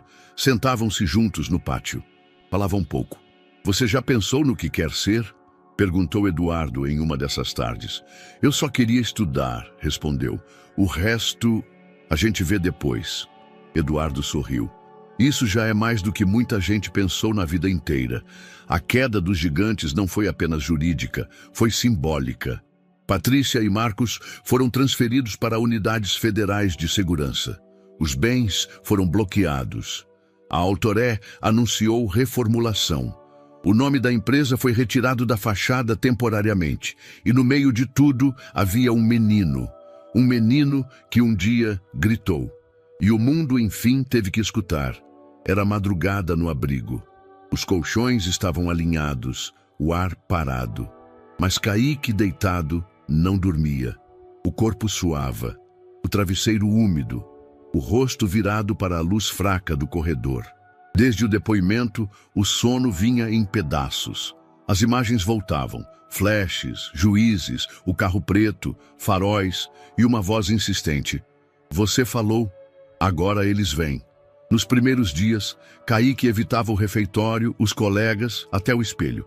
Dizia que queria descansar, mas só desenhava espirais em folhas rasgadas, escrevendo e apagando o próprio nome. Lorena apareceu numa tarde, sacola na mão. Vim te visitar, disse com calma. Ele deu de ombros. Trouxe um gibi. E aquele livro de ciências que você gostava. Kaique folheou, fechou. Para quê? Estudar não muda nada. Por que diz isso? Porque mesmo depois de falar tudo, minha mãe ainda tem medo. Eu também. Eles foram presos. Mas e se saírem? E se outro aparecer? Ela serviu um chá. Você me ensinou que coragem não é ausência de medo. É agir apesar dele. Ele bebeu em silêncio. Queria ser só criança de novo. Mas você ainda é. Criança não fala no tribunal. Lorena respirou fundo. Então começa de novo. Com medo mesmo, mas começa. Mais tarde, a mãe de Kaique chegou. Cansada, fardada, mas firme. Tenho orgulho, mas também medo de você esquecer que ainda é meu filho. Eu só gritei, mãe, agora não sei voltar.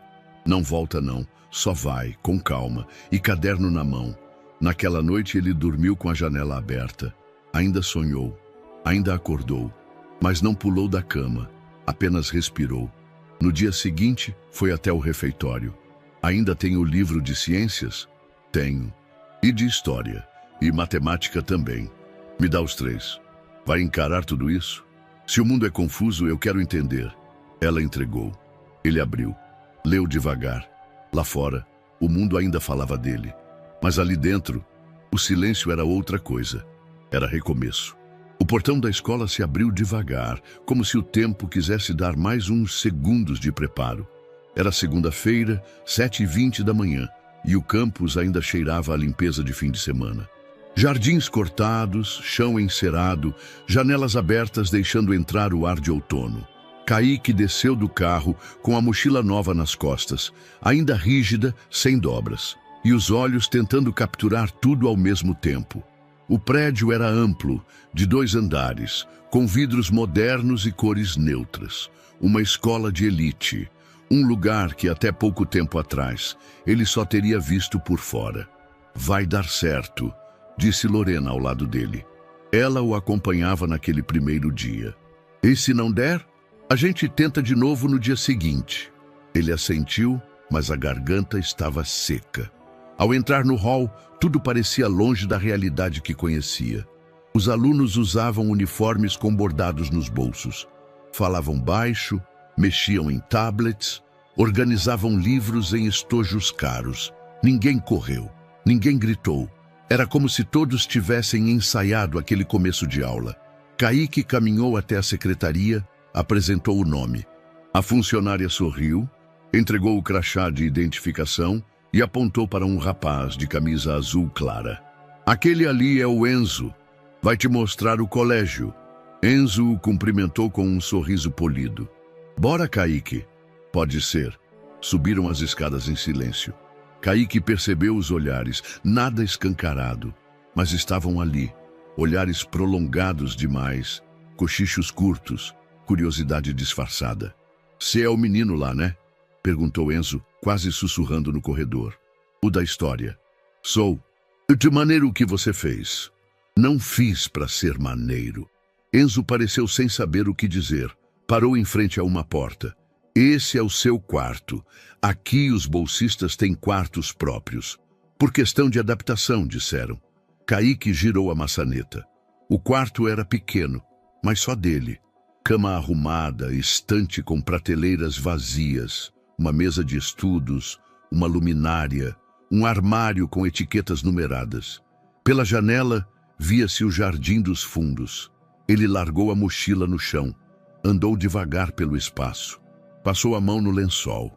Tocou os livros que haviam deixado sobre a escrivaninha. Não era casa, ainda não. Mas era silêncio, teto, cama. Era começo. A primeira aula foi de matemática. O professor pediu para que os alunos se apresentassem um por um. Quando chegou a vez de Kaique, ele apenas disse: "Meu nome é Kaique." Silêncio. O professor fez que sim com a cabeça. Um garoto do fundo soltou baixo: "Esse aí foi criado pela Globo." Outro riu. Kaique fingiu que não ouviu, mas ouviu e sentiu. No intervalo, ele ficou sozinho no pátio, sentado perto da quadra. Um grupo passou por ele cochichando. Alguém deixou cair de propósito um pacote de bolacha perto dele. Quando Kaique não pegou, um deles comentou: "Ah, não tá com fome hoje?" Ele levantou. Não respondeu. Apenas pegou um livro e começou a ler ali mesmo. Na aula de ciências, o professor propôs um desafio: identificar a causa de um problema ambiental fictício com base em pistas em gráficos. Metade da sala ficou perdida.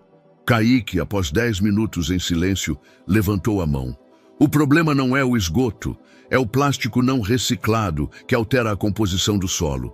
O gráfico 2 mostra que a curva começa a mudar só depois que o descarte de embalagens triplica. Tá no rodapé da imagem. O professor arqueou as sobrancelhas. Exato. A sala virou para ele. Um dos garotos mais falantes soltou: "Pô, o menino manja mesmo." Kaique apenas voltou a olhar o papel, mas por dentro algo vibrava. Ao fim do dia, Lorena o aguardava no portão. Ele entrou no carro em silêncio. "E aí? Foi difícil. E agora? Amanhã tem mais." Ela sorriu, ligando o carro. "E o quarto?" "É só meu", disse com voz baixa, mas segura.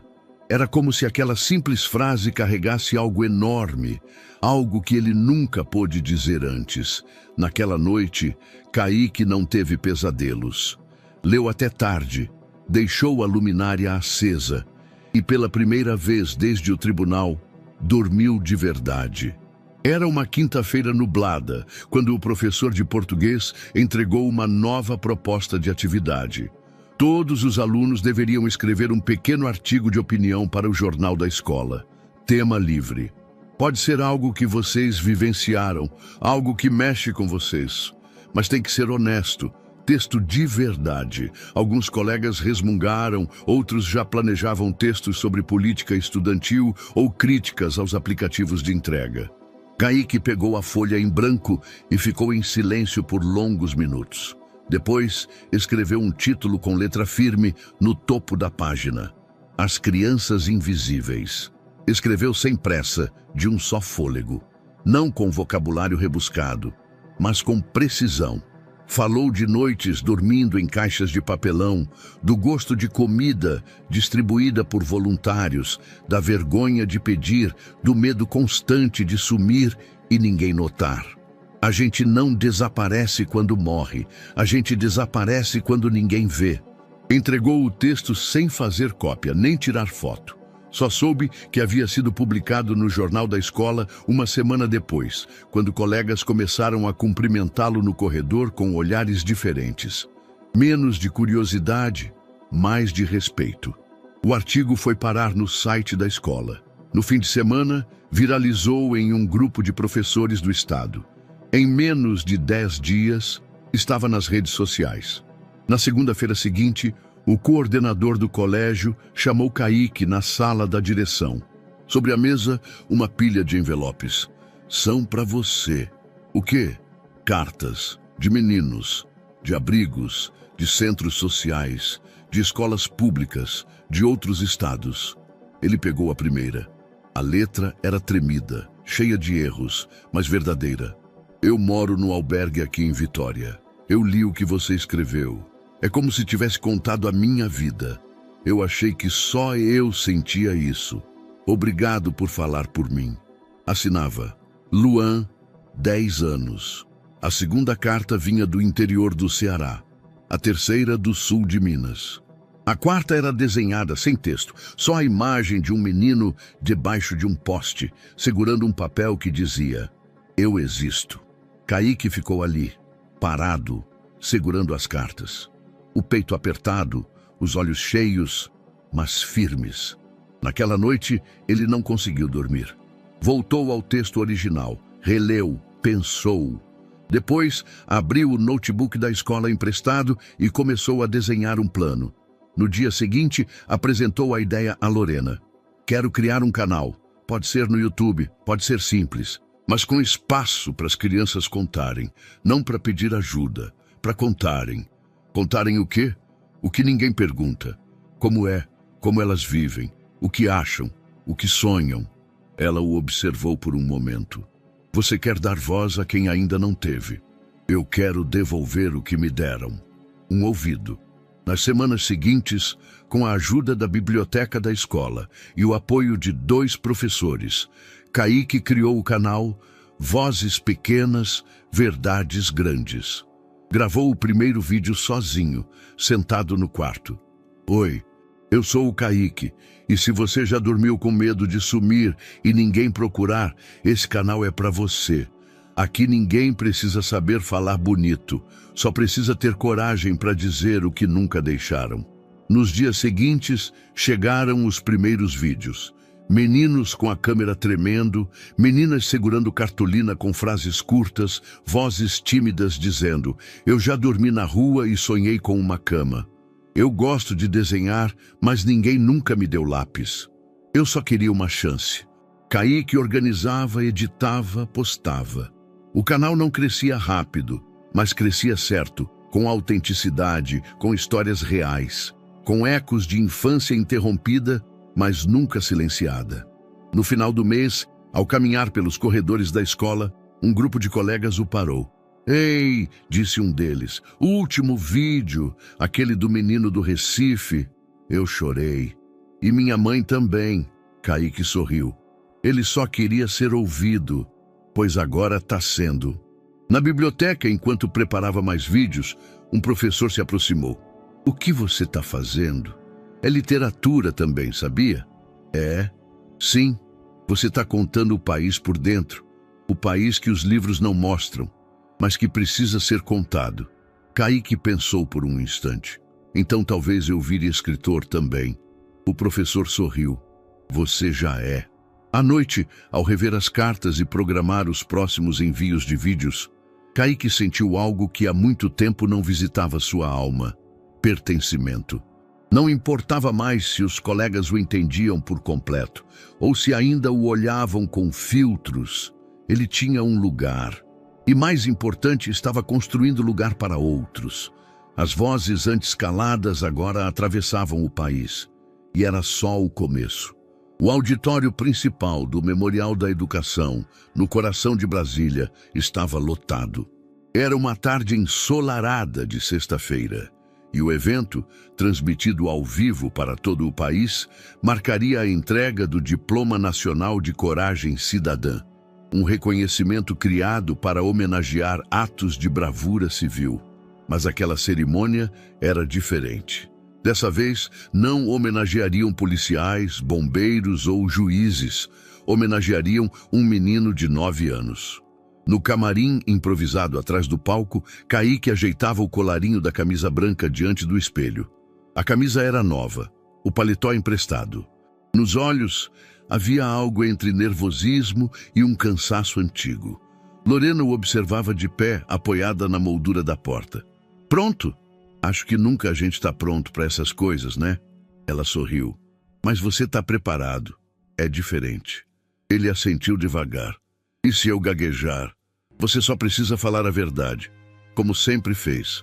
Do outro lado do palco, Eduardo Nogueira ajustava os papéis no púlpito. Estava visivelmente mais magro, o rosto mais marcado, mas os olhos agora carregavam outra expressão. Uma espécie de serenidade reconquistada. Vestia um terno cinza escuro, sem gravata, por escolha pessoal. À sua frente, a plateia reunia ministros, educadores, jovens estudantes, líderes comunitários e jornalistas de todos os cantos do país. No telão ao fundo, projetava-se o rosto de Kaique, retirado de uma das cartas do canal, sorrindo com os olhos fechados, o fundo borrado de uma praça qualquer. Quando o apresentador anunciou a entrega, a sala silenciou. Eduardo pegou o microfone.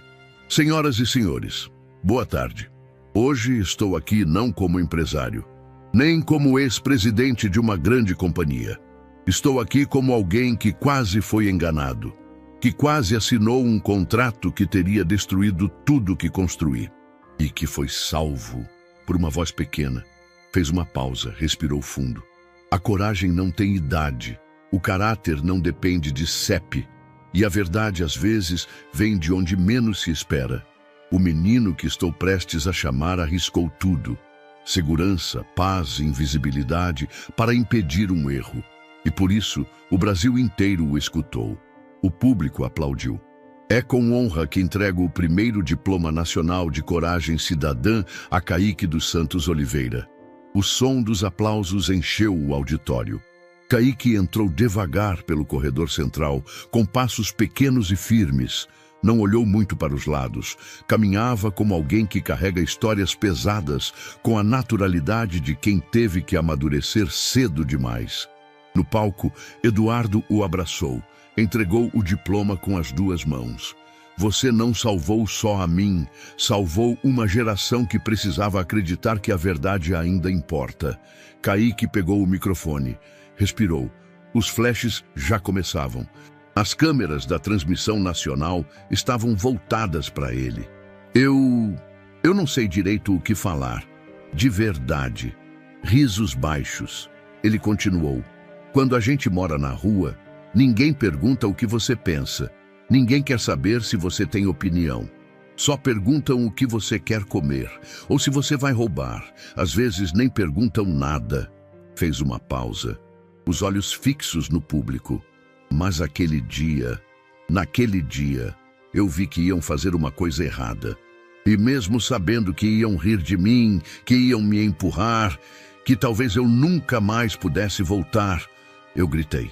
Eu gritei porque meu avô me ensinou que quem vê e fica quieto, vira cúmplice. Silêncio. Total. Então ele segurou o diploma com as duas mãos e concluiu. Eu era só um menino de rua, mas naquele dia eu fui a única voz que falou a verdade. Aplausos, de pé, por longos minutos. Horas depois, com o auditório vazio e os equipamentos sendo desmontados, Kaique caminhava com Lorena pela rampa de saída. Trocavam poucas palavras.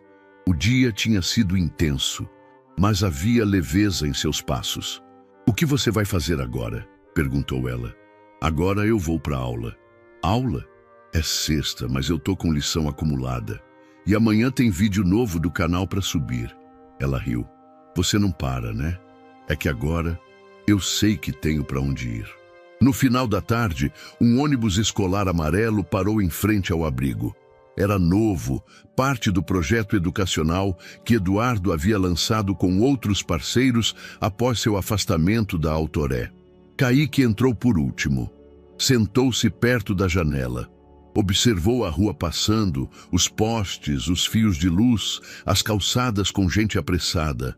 Tudo o que, por tanto tempo, ele só viu de baixo para cima. Agora era diferente. Apoiou o queixo na mão e sorriu. Pequeno. Do lado de fora, o país ainda era desigual, duro, injusto. Mas dentro daquele ônibus, pela primeira vez em muito tempo, Kaique não se sentia passageiro do acaso. Sentia-se motorista da própria história. E isso já era um começo.